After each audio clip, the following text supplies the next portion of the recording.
అత్యాధునిక టెక్నాలజీతో నడుము మరియు వెన్నునొప్పికి treatment Tejas spine care Somajiguda Sainikpuri Gachibowli పడుతున్నారు. నిన్న ఒక్కసారిగా ఆరోగ్యం విషమించడంతో ఆయన విడిచినట్టుగా తెలుస్తోంది. ఇప్పటి దేహాన్ని సికింద్రాబాద్ లోని ఆయన ఇంటికి తరలించారు.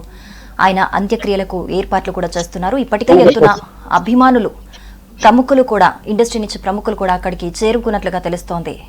అక్కడి నుంచి మరింత సమాచారం ప్రేమ్ అందిస్తారు. ప్రేమ్, నటించిన ఆయనతో పాటు చేసిన కొంతమంది సినీ కళాకారులు ఉన్నారు. ఒకసారి మాట్లాడే ప్రయత్నం చేద్దాం. తెలంగాణ ఆయన బిజినెస్ లో ఎలా ఉండేవారు, దగ్గర కుటుంబ సభ్యులతో ఎలా ఉండేవారు, షూటింగ్ లో వాళ్ళతో ఎలా ఉండేవారు, ఒకసారి మాట్లాడే ప్రయత్నం చేద్దాం.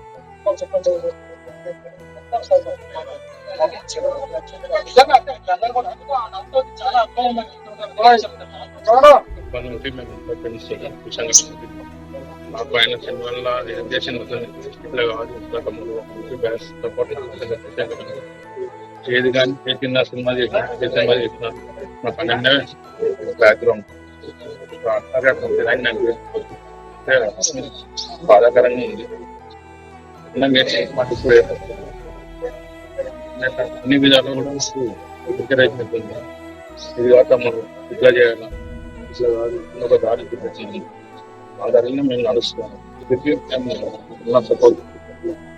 జనరల్ గా ఆయన సినిమాల్లో రౌడీగా నటించినప్పుడు చాలా అగ్రెసివ్ గా, అంటే ఆయన తన నటన తోటి నవ్వించుకున్నారు. అంటే స్క్రీన్ మీద ఎలా ఉండేవారు, స్క్రీన్ అవుట్ ఆఫ్ స్క్రీన్ ఎలా ఉండేవారు?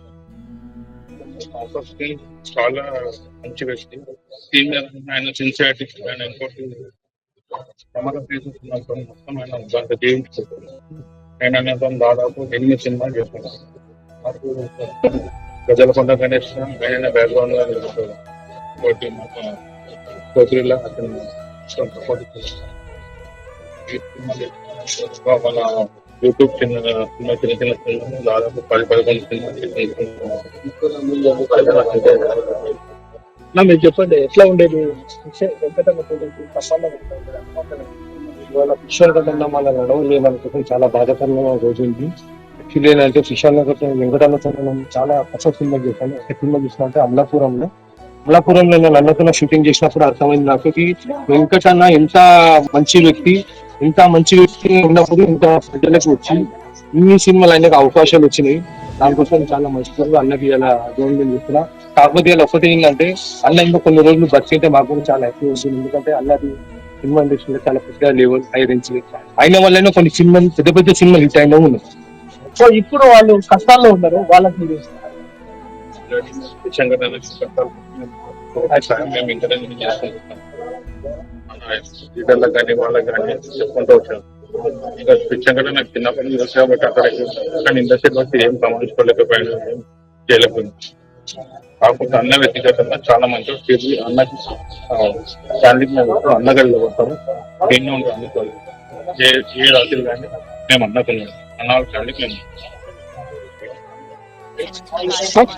ఎప్పుడు జరుగుతాయి, దానికి సంబంధించిన ఏర్పాట్లను మొదలు పెట్టారా? అంటే వాళ్ళ కుటుంబ సభ్యులు అందరూ అక్కడికి చేరుకున్నారా? అభిమానులతో పాటు కుటుంబ సభ్యులు అందరూ కూడా చేరుకున్నారు. ఇక్కడ నుంచే అడ్డగుట్టలోనే, అంటే వాళ్ళ తండ్రి నుంచి వచ్చిన ఇంటి దగ్గరే సెంటిమెంట్ గా వారందరూ కూడా ఇక్కడ డెడ్ బాడీని పార్థివానికి ఘనమైన నివాళులు అర్పిస్తున్నారు. ఈ రోజు సాయంత్రం వరకు ఈ యొక్క కార్యక్రమాలన్నీ కూడా స్థానికంగానే నిర్వహించడానికి కూడా ఏర్పాట్లు అన్ని కూడా చక్కచక్కగా జరిగిపోతున్నాయి. ఇంకోటి మరోవైపు కన్నీటి పర్యంతమవుతూ తన కడసారి కూడా చూసుకునే వాళ్ళు క్యూ కడుతున్న పరిస్థితి మనకి ఇక్కడ కనిపిస్తుంది.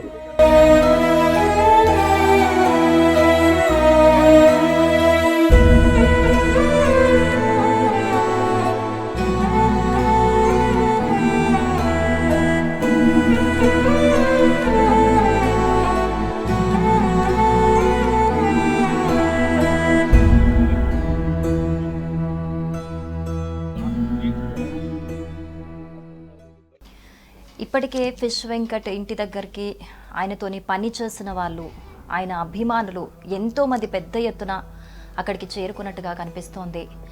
ఆయన స్క్రీన్కి సంబంధించే కాదు, ఇప్పటికే ఆయన 90 సినిమాలకి పైగా నటించి విలన్ పాత్రలోనే కాదు ఎన్నో కామెడీ పాత్రల్లో కూడా నటించి ఎంతోమంది నవ్వించారు. అలాగే ఆయన స్క్రీన్ మీదే కాకుండా వ్యక్తిత్వ పరంగా కూడా ఆయన ఎంతో మంచివారని, ఆయనతో పాటు చాలామందికి కూడా ఇండస్ట్రీలోకి వచ్చేందుకు అవకాశం కల్పించారని ఆయనతో పాటు నటించిన వాళ్ళు చెబుతూ ఉన్నారు. అసలు ఆయన ఇక లేరు అనేది మేము ఊహించుకోలేకపోతున్నామని చెప్పేసి ఆయనతోని పనిచేసిన వాళ్ళందరూ కూడా అక్కడికి చేరుకొని ఒక ఆవేదన వ్యక్తం చేస్తున్నారు, కన్నీటి పర్యంతం అవుతున్నారు. మరోపక్క కుటుంబ సభ్యులందరూ కూడా అక్కడికి చేరుకొని అసలు వాళ్ళ గోడు వెళ్ళబోసుకుంటున్నట్లుగా మనకి విజువల్స్ కనిపిస్తున్నాయి. అక్కడ మనం వాళ్ళ ఇంటి ఆవరణలో పరిసర ప్రాంతం మొత్తం అబ్జర్వ్ చేయొచ్చు, విజువల్స్లో చూస్తున్నాం. అక్కడికి పెద్ద ఎత్తున అభిమానులు చేరుకున్నారు. ప్రేమ్ మరి అక్కడికి పెద్ద ఎత్తున అభిమానులు ఇప్పటికే చేరుకున్నట్టుగా కనిపిస్తోంది. అలాగే చూసాం మనం ఆయనతో నటించిన కొంతమందిని కూడా మాట్లాడాము. ఇంకా ఎవరైనా ప్రముఖులు అంటే ఇండస్ట్రీకి సంబంధించిన ప్రముఖులు ఎవరైనా అక్కడికి చేరుకున్నారా? చాలా మంది ప్రముఖులు అందరూ కూడా వస్తున్నారు. అంటే కొంత ఆవేదన కూడా వ్యక్తం చేస్తున్న పరిస్థితి ఉంది.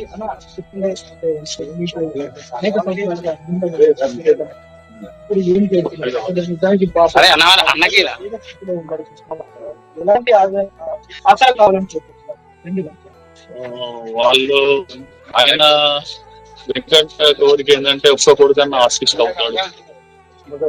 ఇద్దరు అబ్బాయిలు ఎవరన్నా ఆర్టిస్ట్ అవుతారని ఎన్నో సినిమాలలో హీరోలను పరిచయం చేయించి పెద్ద హీరోలను ఎన్నో సినిమాలకు షూటింగ్ స్పాట్ లో చూపించాడు. వాళ్ళు అలా ఆ మూమెంట్ లో వెళ్తారని అనుకున్నారు, సినిమా ఇండస్ట్రీకి వెళ్తారనుకున్నారు. కానీ ఇప్పుడు వాళ్ళ ఆర్థిక పరిస్థితి అంటే ఇంకా ఆయన ఇల్లు ముషిరాబాద్ లో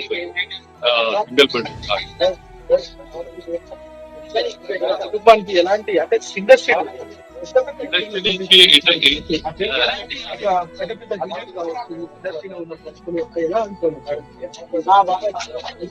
ఇంకే వాళ్ళ ఇష్టం, వాళ్ళు ఏదో ఉన్నారు ఏదో హెల్ప్ చేస్తే వాళ్ళు డబ్బులు అవసరం లేదు. వాళ్ళకి ఏదైనా దారి చూపిస్తే వాళ్ళ పిల్లలకి ఏదైనా దారి చూపిస్తే మేము సంతోషం. ఆర్టిస్ట్ గా ఏదైనా వాళ్ళకి ఏదైనా ఉపాధి కలిసి చాలా బాగుండేవాడు. మాట్లాడేవాడు ఎవరితోనైనా ఏదైనా మాట్లాడాలంటే నేను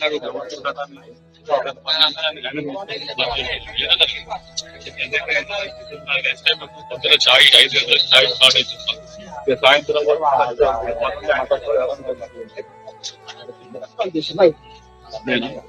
నేను చిన్న చిన్న క్యారెక్టర్స్ 15 తనతో కలిసి నరసింహ యాదవ్, వేణుమాధవ్ అప్పటి నుంచి అనుకున్నాం. వాళ్ళ అమ్మగారు పొద్దున ఫోన్ చేసి తాగుతారు, ఇంకా చనిపోయినట్టు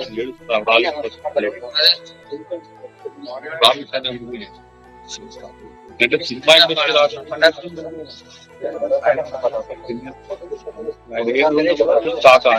కాకా అని తిరిగారు. ఎక్కడున్నా మా ఇంటికి ఆయన నాకు అప్పుడు కారు కూడా ఉండేది కాదు. ఆయన కారు పెద్ద చిన్న ఉండదు. ఆయన టిఫిన్ చేయాలంటే ఇక్కడ బండి ఉందంటూ రోడ్డు పైన మంచి బండి బాగా చేస్తుంటూ అది ఎందుకాక ఎట్లా తింటున్నావు నువ్వు, నిన్న మంచిగా సెలబ్రేట్ తినొచ్చు అంటే మనం వాళ్ళు తింటే వాళ్ళకి ఉపాధి అవుతాయి. కాబట్టి షూటింగ్ చేసుకొని వెళ్ళిండు, నేను వెళ్ళాను ఇప్పుడు షూటింగ్ కలిసి వస్తున్నాను. పక్కన హోటల్ ఉంటుంది, అక్కడ వెళ్ళి ఆ పాపని ఎక్కడేం చేస్తున్నారు హోటల్ లేదా వద్దు అని చెప్పి భోజనం చేసిన తర్వాత వాళ్ళు మనం తింటే వాళ్ళకి డబ్బులు వస్తాయి. అట్లాంటి ఉపాధి కలిపి అలా ఎవరైనా ఏదైనా జాబ్ పెట్టి సినిమా ఇండస్ట్రీ ఏదైనా మాకు పని ఏదైనా ఎవరి కోసం అసిస్టెంట్ డైరెక్టర్ ఎవరో డిపార్ట్మెంట్ వాళ్ళ దగ్గరికి పంపించండి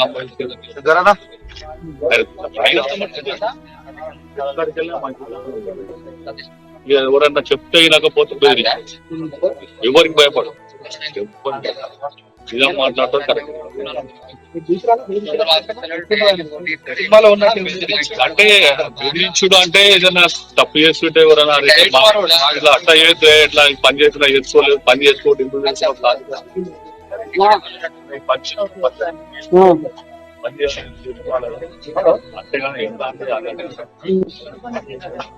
అంటే నిజానికి తను చాలా స్ట్రైట్